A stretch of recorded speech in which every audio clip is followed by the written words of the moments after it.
Fans, we are back with a special year-end edition of the Shooting from the Hip podcast here on thehannibaltv.com. My name is Jack Kilby, Executive Vice President of Great North Wrestling, and I am joined, as always, by the one and only King of the Streets, the Kingpin, Angel Medina. How are you Thank today? you.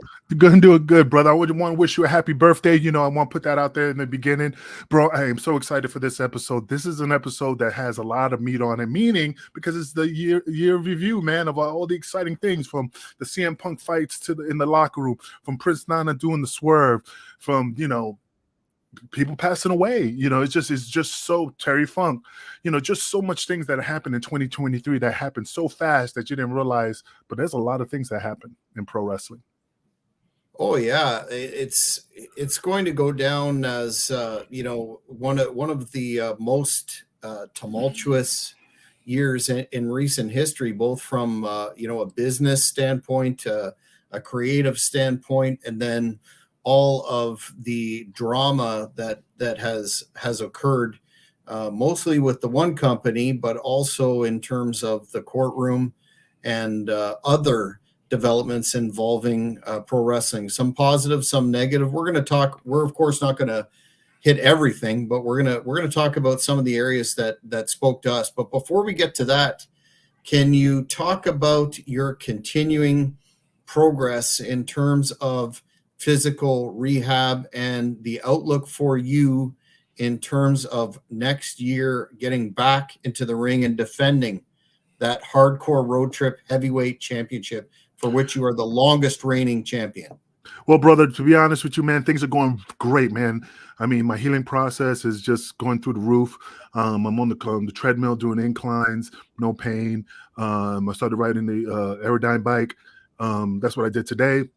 After I'm done doing the show, I'm going to jump some rope a little bit, do some kettlebells. So things are progressing real fast. So the doctor was even impressed that I'm doing the things that I'm doing. But of course, I don't really drink. I don't smoke. I don't do any type of narcotics. I don't live the CM Punk lifestyle of clean, like I still have a cheeseburger once in a while. But the fact is that I do take care of myself. And I mean, it aches a little bit because, again, it's still healing. But I could, I know I could get back in the ring and get 110%. And especially by whatever time to get back in the ring, I think I'll be 100% ready. Well, that's exciting because at Great North Wrestling, we've experienced some.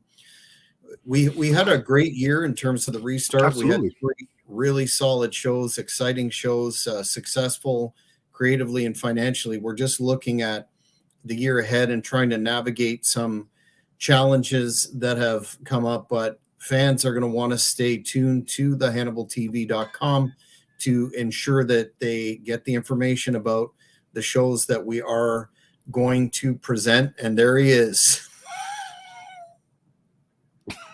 I love how you mix it up in terms of the run-in every week, and it always screws me up. So that's awesome. I love this doll.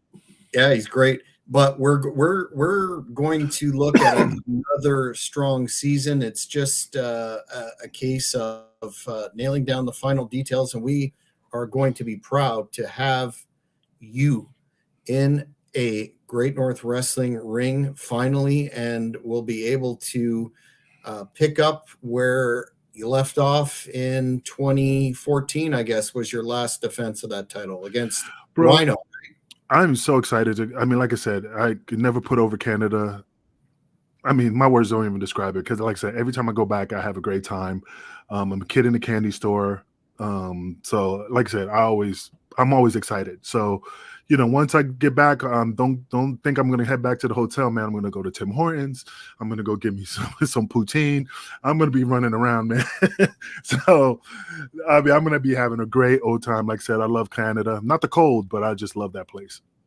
And hit up Boston Pizza. Oh, like yeah, we did last time. That was a good time. Yeah, always a good time. Excuse me. Well, if we're looking at perhaps the arguably the biggest story from the perspective of in ring and the enhancement of the company, I would say that would be the return of CM Punk to WWE after a decade, and his recent return against Dominic Mysterio and MSG. Was this something that you expected to happen, notwithstanding all of the AEW issues with the heat that was there between Punk and Triple H and some of the other notables in the company? Did you ever think that he would come back? Yeah, well, in pro wrestling, man, you could never say never, because all these individuals, from Jeff Jarrett to the Ultimate Warrior to people, the only person that I don't ever think will ever come back is Nails. That's the only one that, I mean, that will never get into the ring. The funny thing is that CM Punk had a good relationship with Dana White, regardless of his MMA career, his short career, but he had a really good relationship with Dana White. And that, I'm not saying that is a factor, but due to the fact that that company bought out WWE, that it was in his favor, basically. So regardless of what WWE, like I said, never say never, but I just think I think that was part of it, his relationship with Dana White and stuff like that. But again, never say never, man. If it's the right angle, if it's the right moment, and if it's gonna make him money, WWE would jump on it. You know what I mean? It's up to CM Punk to fuck it up, again. And then maybe look, how many years has it been? How many years has it been? 10? 10. 10 years. So think about it. If he fucks up now, that's another 10 years. You know what I'm saying? So He's done. Yeah, he's done. But he's doing good. I mean, I don't have nothing against CM Punk. I mean, he's getting over with the fans. I heard a lot of good positive feedback from people in the locker room that is saying that he's really nice, really, really approachable. He was put over Shawn Michaels, and how Shawn Michaels was like really, receptive to him.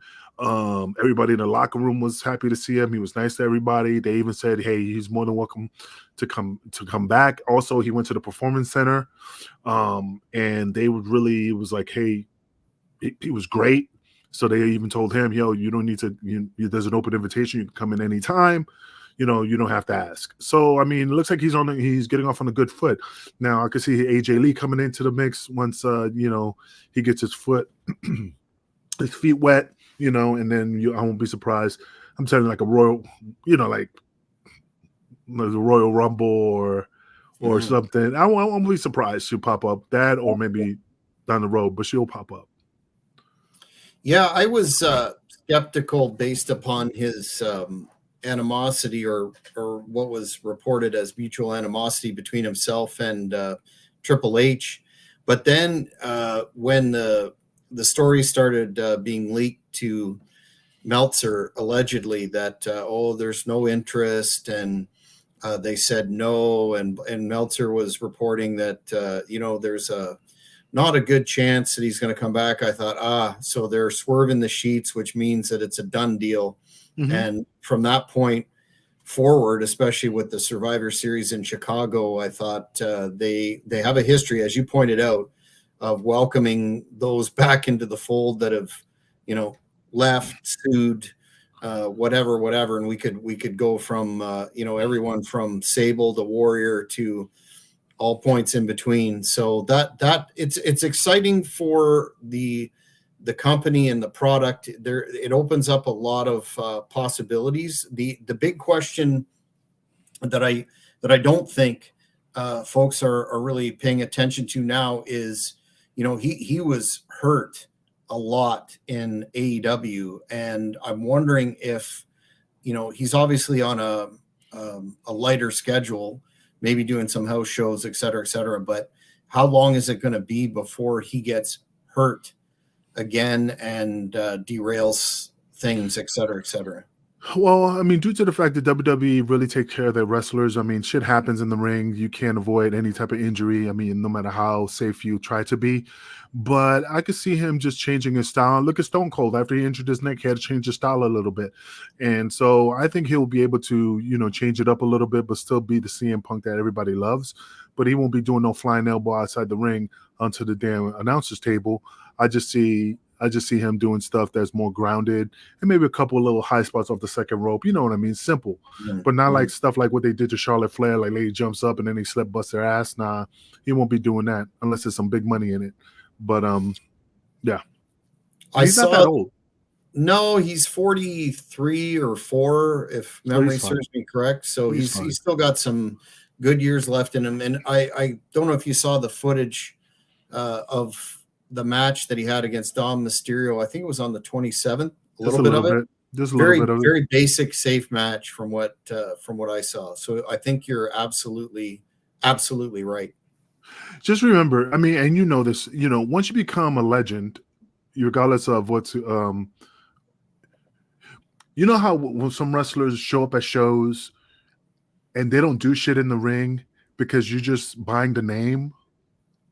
So sometimes that's what it is, and I hate sounding like that, but sometimes some wrestlers don't do the crazy stuff that they used to do. But since it's Sabu and he does one thing, compared to how he used to do shit, it's still Sabu. You know what I mean? So, it's still CM Punk. He's playing it safe. He doesn't want to get himself hurt. I mean, especially Royal Rumble, WrestleMania, all that bullshit coming up. He wants us to keep himself healthy. Yeah, you get hurt in WrestleMania, it's fine. I mean, but you don't want to get hurt now and then not, miss those two big events. Yeah, and if you look at I some people say, oh, so and so's phoning it in or blah blah blah, but why would Punk do stuff that he doesn't need to do, high risk stuff? He's over. He's extremely over. He comes Mhm. out, the crowd hits, here's the music, they pop. He doesn't need to do all that stuff. So I think that's just plain working smart, as far as I'm concerned. Well, when you're a high flyer like Rey Mysterio, Super Crazy, Tajiri, those type of individuals that are known for their high flying, think about it like this. Look at Muda. I mean, as he was He getting just older, retired this year too, was on the yeah, list. His last match in Japan in 2023, January was this year. but I don't even remember him doing the backflip elbow into the in the corner you know as the years went on. I mean, like, but he transitioned. He reinvented himself. I mean, and he was still a hell of a worker. So I mean, sometimes you have to slow down, um, or reinvent yourself to still be the same person, but just a little more grounded. Mm, absolutely. Moving to another huge story in addition, and you touched on it, but we'll talk about it in a bit, the UFC WWE merger. How about that show that AEW put on in Wembley, which we hear Mr. Khan talking about a lot as being the biggest show indoor crowd ever for professional wrestling. And isn't it sad that all that notwithstanding, nobody's talking about that anymore? They're talking about the backstage dust up between Punk and Jack Perry, but still quite an accomplishment for that company. I think what remains to be seen is how next year's will go. Well, you brought up a good point in regards to the CM Punk and Jack Perry situation. What gets under my skin is that Jack Perry is not one of the boys. The only reason he got into the business is because of his dad. So I don't consider him a wrestler. You know what I mean? Like if I got in the ring with him, he ain't gonna be doing the shenanigans. Hey man, we should use real glass. No, motherfucker. I've been doing this longer Mm, than you have. mm. And if he got all upset and who swung first? Was it CM Punk or was it him or was it a shoving match and then somebody swung first? From what I understand, there was a confrontation verbally, a little bit of a shoving match, and then Punk goozled him. And that's the thing, man. I mean, boys always fight in the locker room. I've seen it. It's been done, and then it's all good. the funny thing is that Tony Khan firing CM Punk at the time, which is more beneficial for him now that he's in WWE. So, and he got his money. I mean, they probably paid him off his contract and just kicked him to the curb.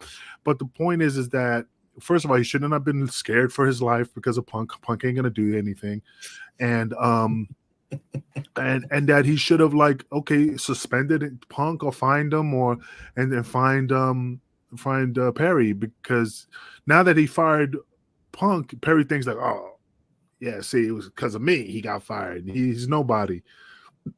Yeah, I mean, I'm not knocking Perry. It's just that he needs to realize that he's still green and he's still new in the business. And I don't give a fuck if he hears this or not, but it's just that he needs to pay his dues. And just because he's in with one company doesn't mean he's a superstar. Because you remember, like back in the days, guys were in TNA, and then when they went to TNA, they decided to go to the Performance Center. You know, there were top stars in there, and they were nobody in WWE. So he needs to realize where, he needs to chill and be humbled. Well, I think that's that is also a huge story in terms of not only the what seems to be that Wembley show notwithstanding, but what seems to be the declining fortunes of AEW. If you look at the house show attendance, ratings, all the metrics across the board, the chaos.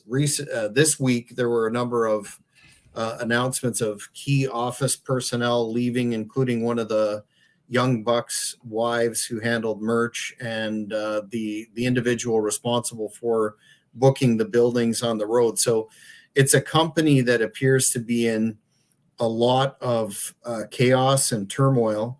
I'm not one of the haters of AEW that wishes ill will for it, because I'm for any place where a worker can find work, that's great. And I think, to quote Brian Last, it's a significant portion of the wrestling ecosystem. So it's in everybody's best interest if it succeeds. But there appears to be a complete lack of leadership or authority there, because that issue with Perry and I use real glass, ha ha ha.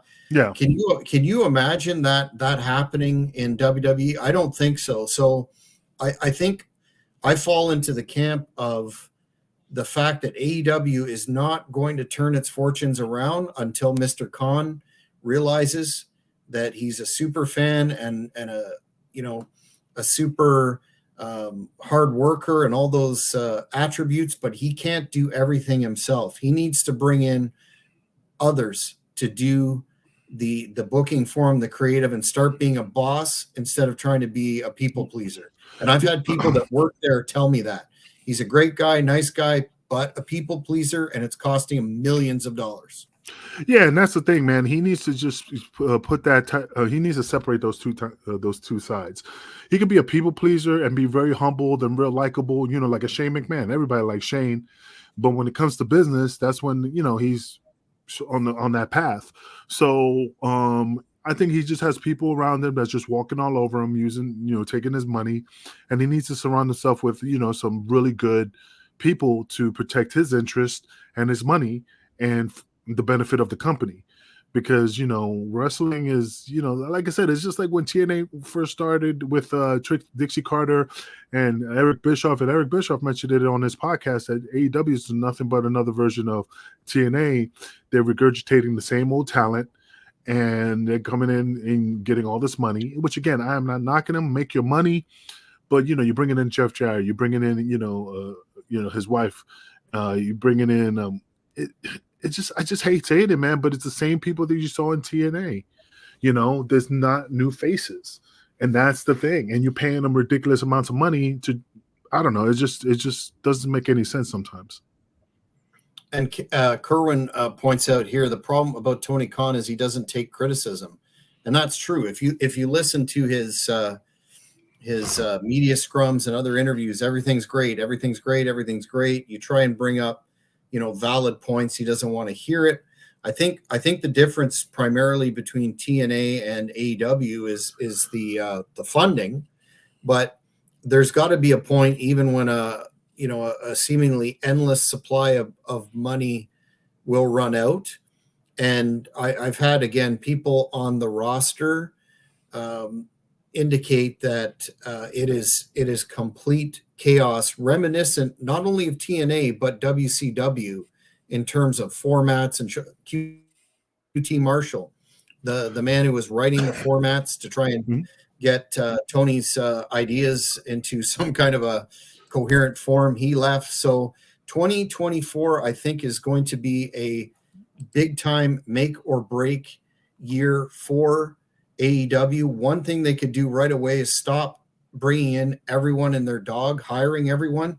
That roster has got to be, another person told me, somewhere around 300 ish, and they're not being used. You've got significant talent sitting at home, getting paid, not being used. Again, what does that remind you of? WCW. Yeah. The funny thing is that it's just weird because it's like Tony Khan has to. The money's gonna run. I'm not saying the money's gonna run out, but it's just like Dixie Carter's dad. He was the meat, the money man. I know, Tony Khan got money, but I'm saying his dad is kind of the money man. I don't know the whole dynamics of it, but just like anybody's gonna be like, hey man, I mean, what the fuck? Are we making money or not, man? I know this is a tax write-off, but I need to make some type of profit. Eventually, he'll realize, his dad will realize, oh, this is a fucking money pit. So that's the And thing. you've had your inheritance, so that's it. Moving to a positive aspect of AEW, and again, this is of course no criticism of the wrestlers there. I know, it's the roster is loaded, and it's not their fault that they're not being used properly. But we've got to see this year in AEW some prominent talent come forward. One of which you highlighted being Swerve and Prince Nana. Did you want to talk about that? Oh yeah, man. I mean, I'm proud of Prince Nana.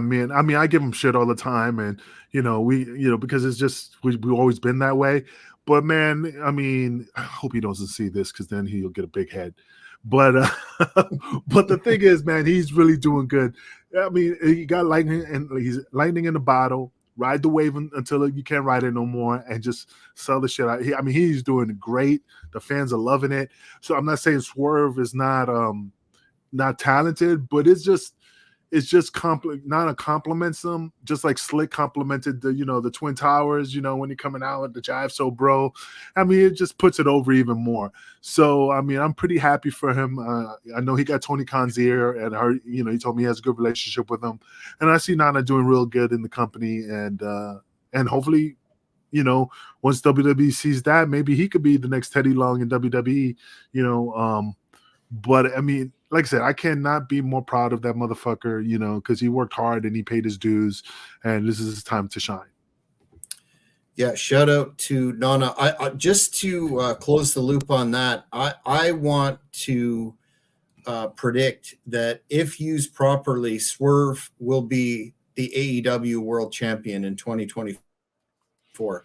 The man has all the tools, credible athlete, and if you notice, I don't know if you've watched any of his stuff, even against in my opinion, a subpar talent like Hangman Adam Page, who knows everything and has nothing to learn from veterans. But all that aside, he is shining. He's supposed to be the heel in that feud, and he is getting all the pop. So I will predict right here, and we'll come back next year, the Lord willing, and talk about what we got right and wrong. But I will predict that, again, if used properly, Swerve will be the world champion there, and should be the world champion there. And I'd love to bring him into Great North Wrestling as well.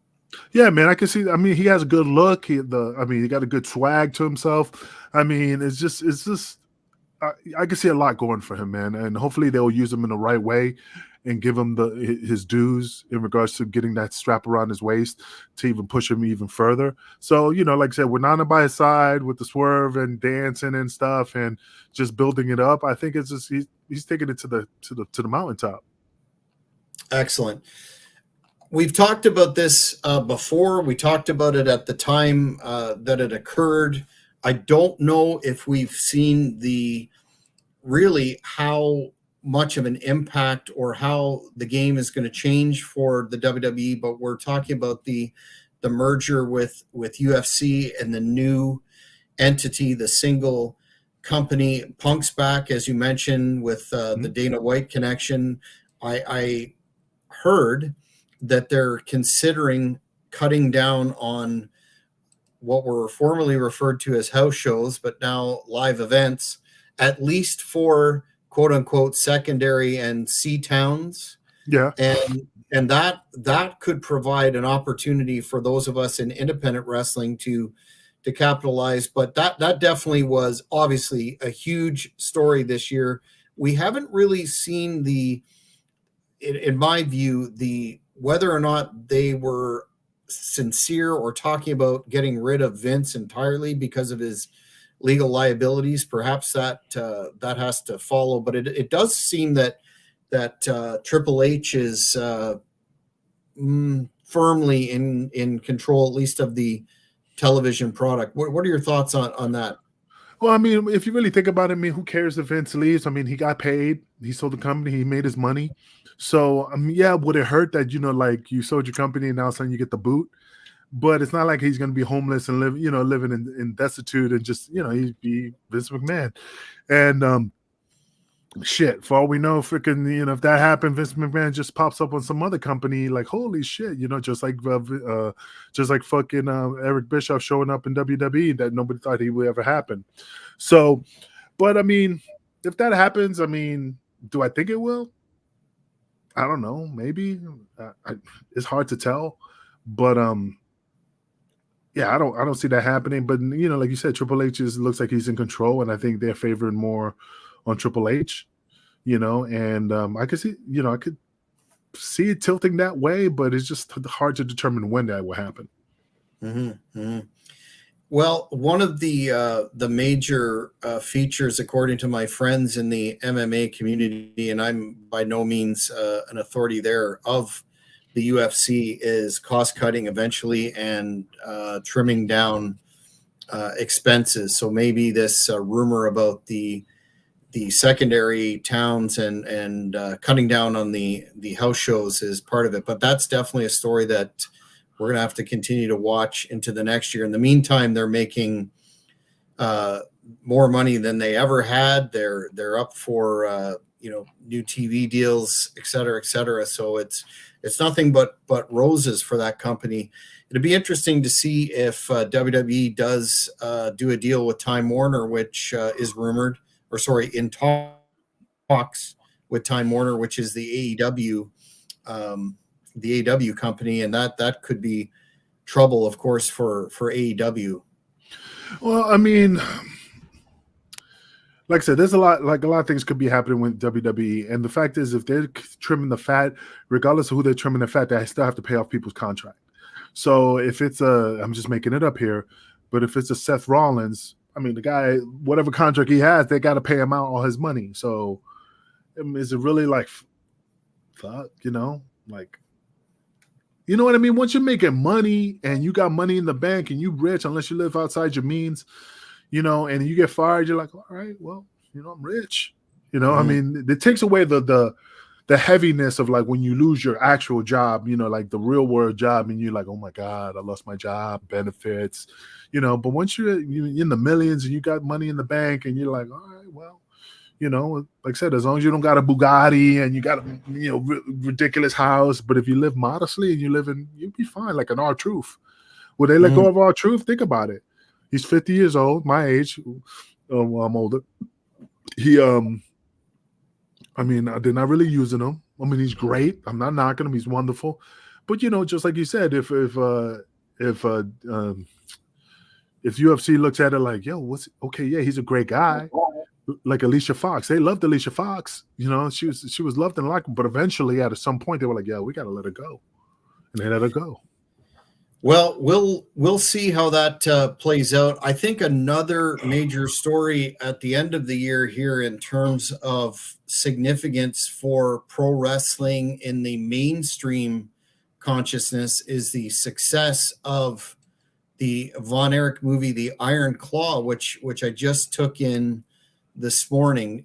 Did you happen to catch it yet, Kingpin? I'm going to be honest. I don't really go to the movies no more due to the fact that I catch everything on, Netflix or, Hulu and stuff. So I really just wait until it shows up on the on the streaming services. So I'm pretty excited to see it, and I heard positive things about it. Yeah, they cut a couple things out that in regards about some true life events, but it's just if they would have put that that other suicide in there, it just would have made it even more darker. So I think they just didn't have enough time to put that in the movie, but it was still great. Everybody talks positive about it. Well, from my perspective, it was supremely well acted, and Thank you. there's got to be some contention there for some nominations, especially the actor that portrayed Fritz von Erich. He was bang on. Kevin, My trainer Johnny Roz was the who trained them to do the Fritz von Erich. no way, really? Yeah, Johnny was yeah, there's an article. I mean, I knew about it way before, but he I'll send it to you if I find it. But yeah, he was committing, working with Johnny before the movie started, and Johnny was teaching him the claw. Because think about it, Johnny's old school. He's from that era. So I think they needed somebody from that era that understood the concept of that type of wrestling. So yeah, he trained them. If you go, yeah, Johnny did it. Wow, that's cool. I did not know that. I'll definitely take a look at that when you send it to me. I mean, for a movie, it was excellent. It was well acted. I tried to set aside the super fan and the wrestling historian aspect of myself when viewing the movie. I will say a couple of things that jumped out to me on the negative side, aside from the fact that they left Chris out, his suicide for whatever reason. I think just the average viewer watching that film would only get a minimal appreciation of what a success World Class was in its heyday, in terms of not only selling out the Sportatorium, et cetera, but the television product that they had, nationally televised, worldwide televised, the production that they were responsible for, the in-ring cameras, et cetera. So I don't think the average viewer got that. The second thing being some of the issues that the Von Erichs had, the boys had, was somewhat glossed over in terms of them being, renowned for their partying, their drug use. They became unreliable, including Kevin. That I think that was touched on. There was a couple of scenes where they were shooting juice, and the Kerry Von Erich character was snorting pills, but I think that was somewhat glossed over as well. And the third, which was my original fear when I learned of the casting for this movie, was I got to put over Jeremy Allen White, a tremendous actor from Shameless, that series on Disney Plus, The Bear. Incredible actor, nothing but praise for his skill. But Kerry Von Erich was a giant. 6'2", 270 pounds, one of the greatest, in my opinion, one of the greatest physiques of all time in an era of action figure-like physiques. And Jeremy Allen White is a little guy, and he trained hard, and he was obviously on the sauce for a bit, and he looked great. But to suspend the disbelief of this guy is Kerry Von Erich, nah. In fact, Kevin looked more like Kerry. Efron looked more like Kerry. So that's what I was going to say. He was more jacked. I think Zac Efron held more weight as a star power, but it didn't really matter who was the main star from a Kevin to a Kerry. But the only reason that they have Kerry is not Kerry Kevin is because he's the only one that's alive. So, but if they really just wanted to, do the movie from the perspective of all of them, with no one to be the focus person, then Zac Efron could have played Kerry, and Jeremy could have played Kevin. Yeah, it was something that I kept saying to myself, the vast majority of people probably wouldn't. And, aside from all the wrestling fans that would of an old school vintage, they probably wouldn't notice. But for me, being a huge fan of Kerry Von Erich back in the day, it was something. But all in all, a very excellent production. They should pick up some hardware at the Golden Globes, potentially the Oscars. And I know we were talking about this briefly before we came on air, but the rumor is with the success of this film, they're looking at additional wrestling related projects, and one of them is a movie about ECW. Thoughts on that? Well, before I answer that one, I did send you the link. Just let you know it's in your messenger. When did you hear it, or did you see it as a rumor? I read it online. Okay, then you got to send me that article. I don't know. I mean, it'd be great, but I'm not gonna. We were joking around before the show, like, oh, will the Kingpin be in it? I don't think so. Maybe behind the scenes, like in the background, your guy bald, with 3 other dudes and stuff. Or just a quick glimpse of like when in Highlander when Duncan MacLeod was in the Madison Square Garden, they and the Freebirds are wrestling. Yeah, just quick glimpse. But I mean, there's a lot of stories, and there's a lot of tragedies, and there's a lot of drug use, and there's a lot of adventures. So I mean, if they do it right, it could be a good movie. It's just they have to do it right, and stuff. So I'm just trying to visualize it, who will play who, and I'm just trying to visualize what, who will play Paul Heyman, who will play Taz, who will play fucking Tommy Dreamer, Sabu. How about New Jack? Who's going to play New Jack? There's a lot of good actors out there. I mean, you can find a newcomer, or you could find, a veteran. It's just that, but the veteran has to portray that character.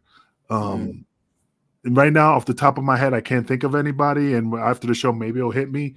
But they just need somebody. I mean, there's so many fucking actors out there that that are good. So, but we just want somebody that truly is convincing to portray New Jack. But then you have to have somebody who plays Mustafa, because Mustafa is part of the Gangsters, the Eliminators.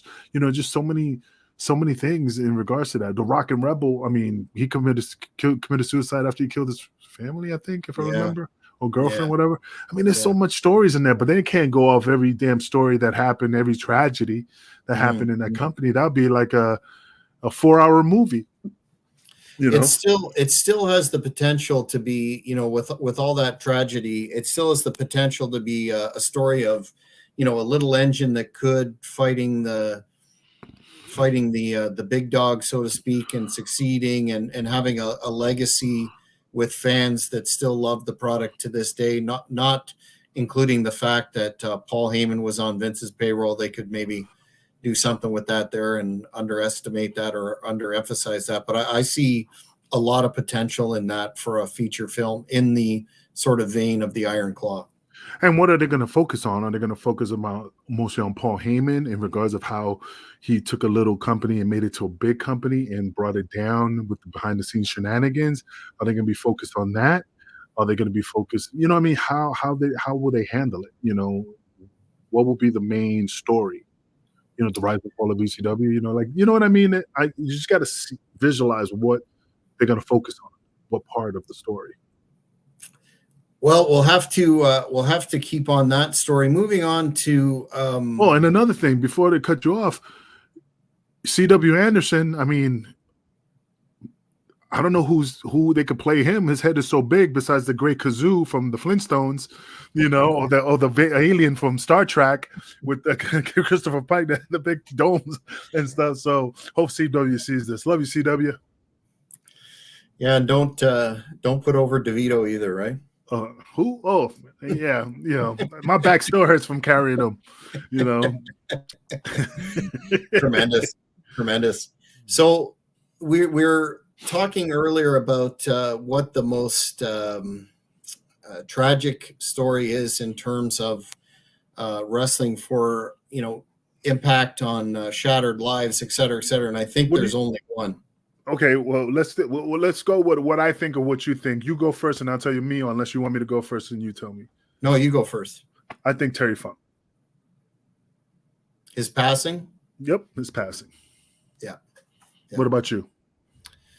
I think in terms of just general, it's hard. I know we've talked about it extensively, but thinking about it in terms of a shattered family and just the disrepute that the individual has brought on the business and just the general story of inevitability that someone was going to lose their life. That would be the sentencing of Tammy Sitch, Sonny, and had the pleasure of interviewing Johnny Candido recently, and he basically echoed some of the sentiments that the fans had about trying to bring up Chris's name, and that as a catalyst for her downfall when her behavior was atrocious for years, irresponsible, and she finally killed someone. And how many times did we hear on broadcasts such as this when each DUI and imprisonment came up and et cetera, that it's going to be inevitable that she's going to kill someone. And I think that story, notwithstanding the passings, including Terry, which we'll talk about in a minute, but I think that's the most troubling story this year. Well, I mean, and again, using Chris Candido as the reason why she was spiraling down, which was bullshit, because when he, like you said, when he was alive, she was doing what she was doing. Like I said, Chris was a great guy. I mean, we weren't buddies, but he was cordial. And from my perspective, was nice and funny. And, and she was treating him like shit. That's the God honest truth. So let's just say if he was still alive and she crashed, who the hell she was going to blame? You know what I mean? Mm-hmm. She just needed something to pull on the heartstrings to get that, yeah, that makes sense. But no, she did it to herself. She thought she was untouchable. And now she's doing all these years. And again, I'm not making fun of that she's fat but the girl, that's the thing, man. The woman was, beautiful, sexy, curvaceous, and she let herself go. And then what's the first thing people see? And remember, you talked about that. When you're a wrestler and fans have this perception of this wrestler that they have embedded in their mind, and they show up at the show or the convention and they go, hey, I'm here to see whoever. And they go, that's me. And they go, ooh. You know what I mean? Like, again, I'm not making fun of Jake Roberts, but I say, like, when you go to see Jake, hey, I'm here to see Jake sing. You see him with the little, because you got look at his nose, Oscar Jake. And again, he's sitting there and he goes, hey, kid. And you're like, ooh, hey, Jake, can you sign this for me? It's a pleasure meeting you. But in your mind, like, man, my hero, like Ricky Steamboat looks like Ricky Steamboat. Yeah, he's not jacked, but he still looks like Ricky Steamboat. Greg Valentine, he's old, but he still looks like Greg Valentine. So it's just that, it's just, I don't know, dude. It's just, you have to keep yourself at least presentable. So the fans, and she just let herself go, man. And, I don't have no sympathy for her. Fuck her sideways. I hope she gets a girlfriend in there that takes care of her. And, and that's it, man. I have no sympathy for her. She has so many chances. And I hate sounding like that, but I can't give her any more leeway. Yeah. And in speaking with Johnny, I think one of the, at least for the wrestling community and the wrestling fans, was I'm a huge fan of Chris. Borrowed his moniker in a tribute, no gimmicks guy. I think too often his legacy is interplayed with Tammy's and obscured by, and this could be an opportunity for the memory of Chris and the talent that he was to step out from that and kind of shake that off, because that seemed to be, well, look at the Dark Side of the Ring episode. It was Chris and Tammy, and maybe I'm being naive, but I think that's a potential opportunity there. But yes, unfortunately, a man is dead, a family is shattered, and she's right where she belongs, in my opinion. You touched on one of the most high-profile passings, definitely Terry Funk. Fuck yeah. The man who was responsible for putting ECW on the map, a legend, a quality human being, and definitely leaves a big hole in the wrestling community. But is there a more tragic passing than the death of Bray Wyatt? Man, that is tragic. I mean, it's just Terry Funk was on the top of my head, but now that you bring that up, Bray Wyatt, yeah, absolutely. That is because he was young. He had so much to give. the road, the road jokingly to WrestleMania, I mean, was endless. So, I mean, and for him to pass away, it's just really hard when you look at it from a person, who's young. And he had, a lot of those guys, speak highly of him. I never met the guy, but I always heard positive things about him. I wish I would have met him and, and get my own experience to see how nice he was.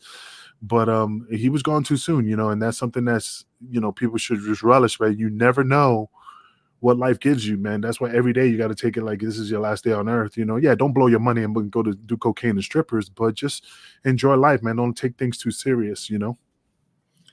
And along those lines of gone too soon, very, very tragic passing as well is the death of Jay Briscoe. Yeah. I forgot about that. When did he pass? I forgot. When was that?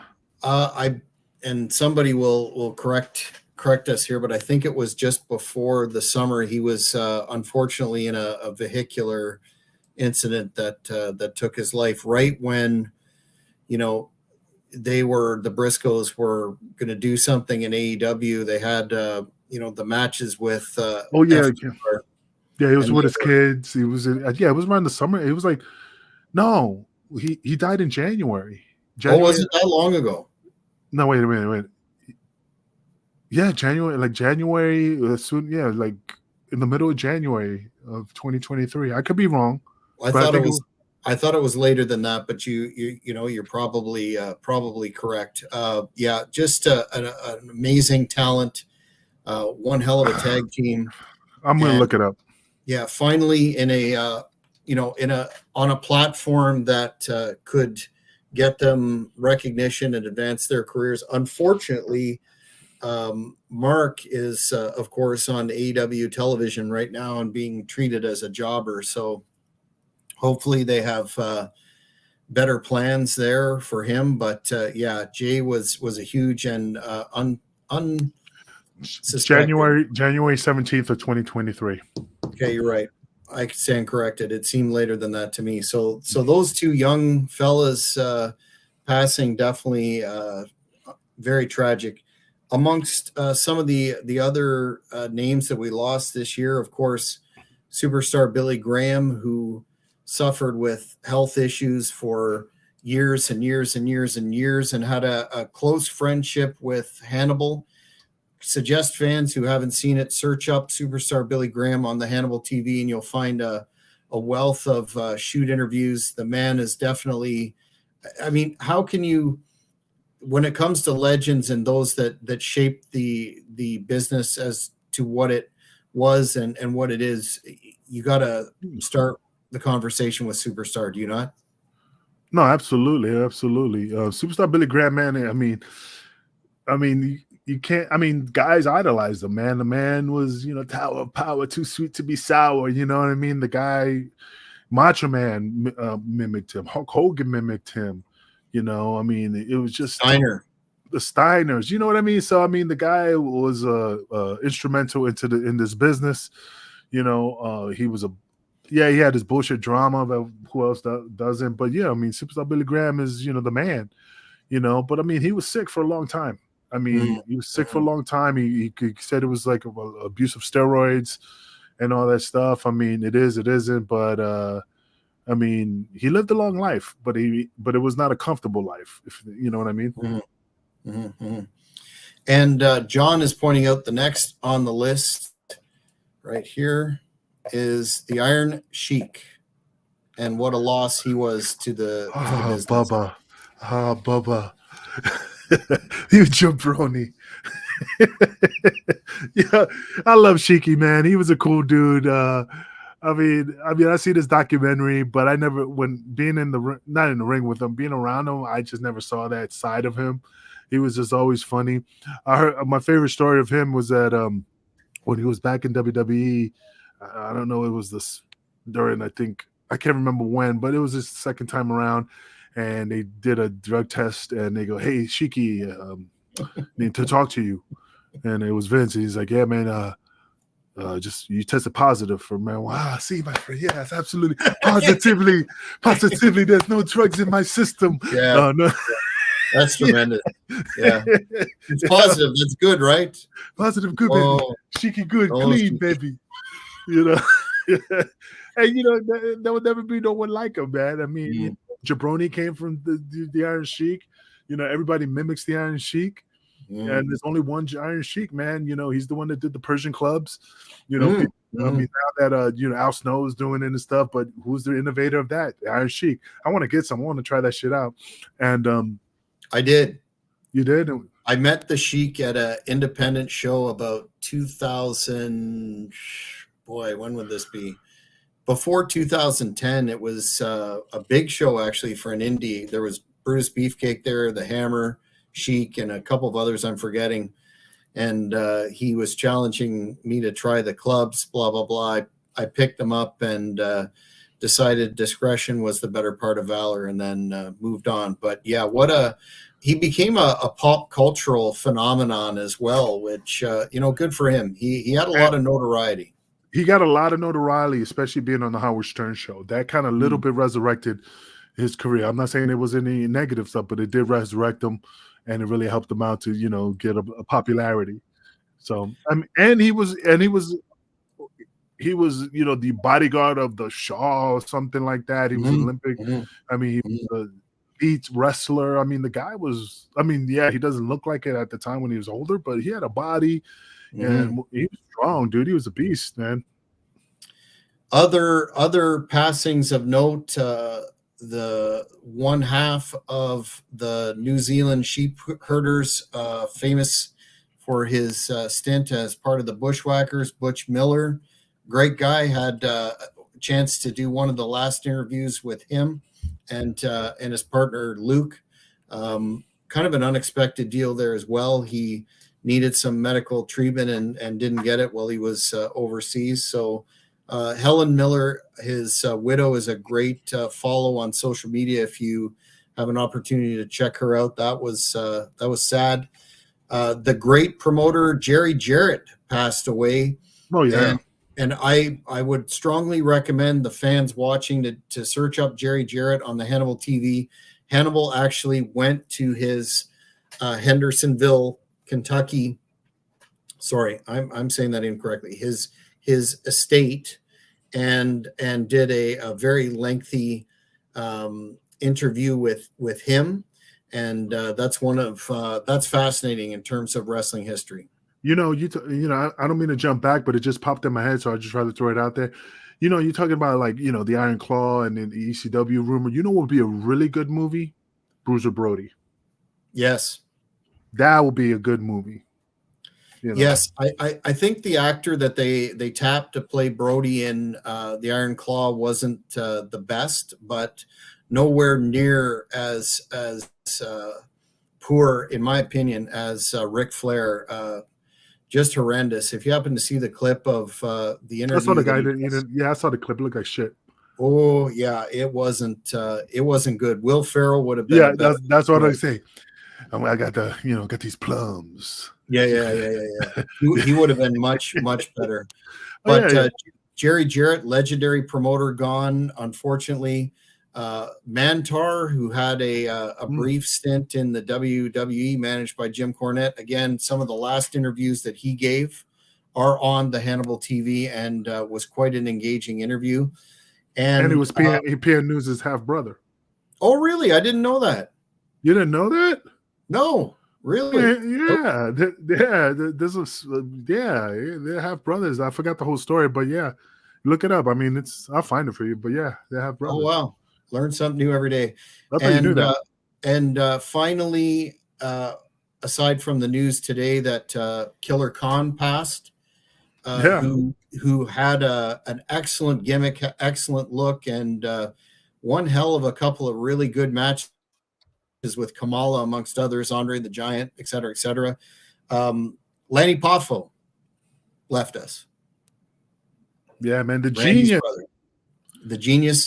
The genius Lanny Poffo, who of course has a long history with Great North Wrestling, both in terms of being on the cards, shoot interviews, and was another friend of Hannibal that just had a tremendous mind for the business. One of the most enigmatic characters that you're going to find, entertaining, but gone too soon, I would say as well, considering he was straighter than straight edge. And the funny thing is that I'm not saying he died the same way, but it was something that had to do with his heart, Mm, as mm, well. mm. So that's just what's scary. That's why when you like have a like known history of like your dad died of something and then your brother died, you like, I definitely would look into making sure my ticker is running right. Well, again, it's been a terrible year for losses to the industry. Hopefully, 2024 will be better. But before we close this, the final edition of Shooting from the Hip for 2023, Kingpin, what are your hopes and dreams for 2024, my friend? To be alive, to stay healthy, um, stop losing a lot of good friends, um, continue doing my podcast with you, go up to Canada,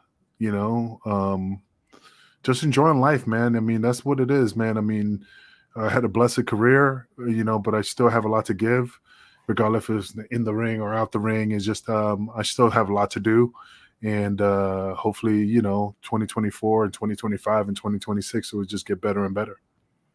What about you? Well, I similarly am thankful for good health. I've lost, I recently lost my mom, and my dad passed away in 2019. So Yeah.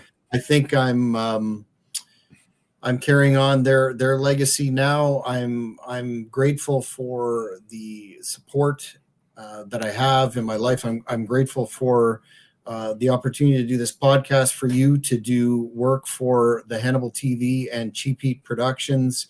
Great North Wrestling, though, I'm going to predict that we have some pretty stellar shows in 2024 that the fans are going to want to be staying tuned for. But most of all, I'm appreciative of the great fans that are not only of this channel of Cheap Heat and our podcast, but of pro wrestling in general. I know fans get in this day and age. There's there's a tendency to write off the IWC or whatever term you want to call it as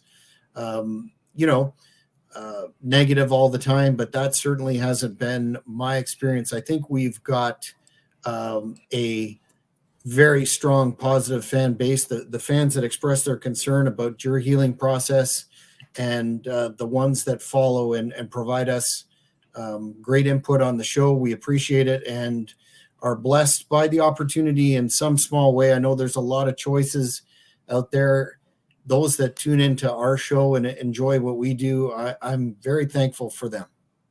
Absolutely. I mean, what do you got planned for your New Year's Eve? Are you spending time with your wife? I'm going to be taking it very, very, very relaxed. I'm usually up early, to bed early. That's early to rest, early to rise. Early So to bed, I'm early gonna to rest. something like that. I like to. I used to stay up longer than I did, and not care about getting a lot of sleep. But as I'm old now, officially, I think it's true. I'm more focused than ever on health and fitness and maintaining that time in the gym. Oh, we have a run in from my partner on the Cheap Heat Productions podcast, Maurice Shorthall, who I called Mario a couple of weeks ago in relation to Mario Mancini. He wants to get your opinion on Y2J, that situation. That's The funny thing in regards to the Y2J situation, it's just because I remember he had this is just rumor, but I heard he had some type of relationship with her, but also she was batshit crazy. I heard a lot of negative stuff about her, and I don't believe half the stories that these women bring up, these allegations, and remember that's the word, allegations. Hey man, last year Jack Kilby squeezed my ass in the fucking Boston Pizza bathroom. That's allegations, man. You better show me the Carfax. That's the fact. That's what's important. That we need to show proof that happened. Why are you stooging that off? I just had to tell the people what happened.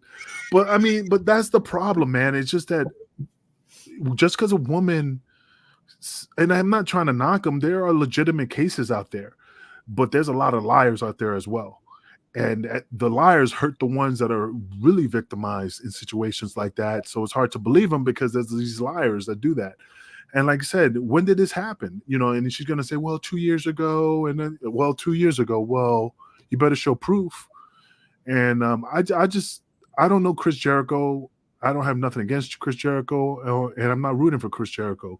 But I always heard positive things about him. He never got in trouble before. And all of a sudden, miraculously, this happened, knowing that shit like this was happening before, like allegations, from the Joey Ryan and all this other stuff. So, fuck a chick.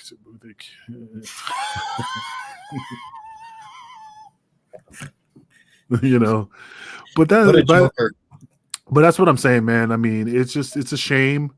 And like I said, there's a lot of women out there. There's a lot of misadventures in ECW that have stories. And I swear to God, I hope somebody come up and say, oh, he just did this bullshit, because everything was consensual.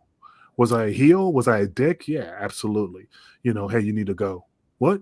Well, I didn't say you could stay. What I mean? That's being, but everything's always, I remember always consensual, all the shenanigans that happen. So hopefully Chris Jericho will come out of this with, unscathed, but I don't think anybody should use her, The concern that I have about this and all these similar sort of stories that come out are twofold.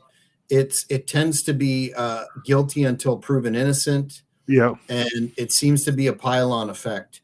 I think in our society, especially in entertainment, we like to see people fall. We build them up, and we like to see them fall. So I would hope that there would be some fairness applied, and people maintain an open mind about the allegations, as you pointed out, before jumping to the conclusion that the man is guilty of something he may or may not be, but definitely until, as you said, there's evidentiary material presented and whatnot, it's not worth throwing a guy to the wolves when he could be completely innocent.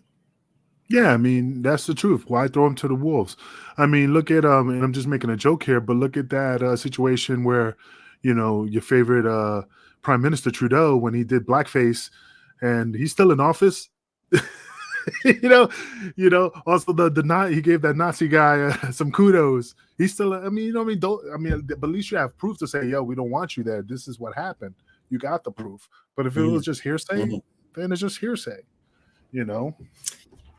Yeah, I couldn't agree more. So we'll definitely be on top of that story as well and see where that plays out. But final thoughts from you, Kingpin, and do you have a message for the fans for the new year? Man, and to all the fans out there, just stay strong. 2024 is going to be great for you. Just stay positive. Don't let things get you down. Just stay focused and enjoy life, man. Like I said, it's just having to worry about a lot of things just ain't going to make it better. So just always have a positive outlook. You know what I'm saying? 2024, I always regret every new year because you always feel like you haven't done enough. But as long as you made the effort and as long as you're still breathing, then you always have another opportunity to do it right. I couldn't agree more. Eloquent as always. And once again, fans, we thank you for tuning in to this podcast and your participation. More to come in 2024. And on behalf of the Kingpin, I would like to wish you all a happy, healthy, and prosperous 2024. And we will see you next time. Take care, Peace everybody. out.